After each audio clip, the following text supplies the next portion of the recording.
تەنها 17 ڕۆژ ماوە یاریەکانی وەرزی نوێی خولی نایابی کوردستان دەست پێ بکات. یانەی دهۆک تاوەکو ئێستا بڕیاری کۆتایی نەداوە ئایا بەشداری وەرزی نوێی خولەکە دەکات یاخودنا. ئەمەش دوای ئەو ڕووداوانە دێت کە لە یاری کۆتایی جامی هەرێمی کوردستان ڕوویاندا دهۆک ئامادە نەبوو مەدالیای پلەی دووەم وەربگرێت.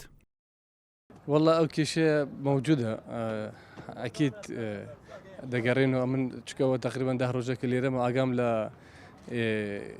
ئیدارە نییە بزان چ دەکەین چ ناکەین بەس ئینشەڵڵا دەگەڕێنەوە دادنیشین اجتماع کولی دەکەین اجتماع نیهایی دەکەین کۆ بشین نام بەشدار دەکەین نام بەشدار نەکەین ئەکید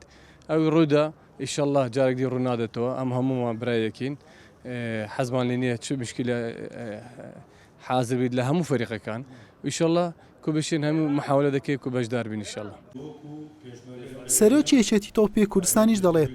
دەستەی کارژێڕی یانەی دهۆک ناتوانن بڕیار بدەن کەوا بەشدار نابن ئەوان پارێزگاریان هەیە ئەگەر بڵێن لە خولی نایابی کوردستان بەشدار نابین حەق وایە نەهێڵن لە خولی عراقیش بەشدار بن چونکە پارە لە کوردستان وەردەگرن. شعر و محافزەی زۆرێک و پێچیانەوە ئینسانێکی زۆر مسەقفەوەیە بە کەیفە خۆیانە بتانن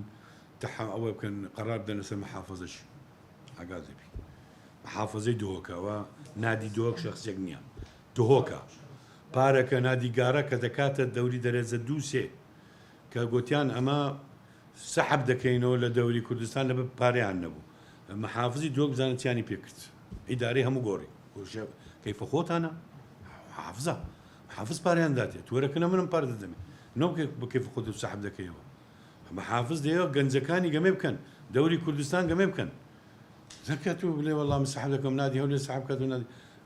نادی دۆک سەحب دەکەیەوە لە دەوری کوردستان حەقەنەیە لە دەوری عراقیش گەمێ بکات ئەتو کوردستانی پارەی لە حکوومەتی کوردستان وەردەگرێت. یاری کۆتایی جامی هەرێمی کوردستان لە نێوان پێشمەرگەی هەولێر و دهۆک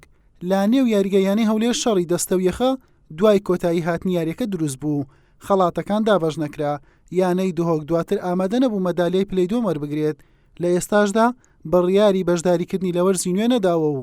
هیچ ئامادەکاریەکی لە ڕووی دروستکردنی تیپەوە نەکردووە. حوسێن محەممەد کەناڵی پێیام هەولێر.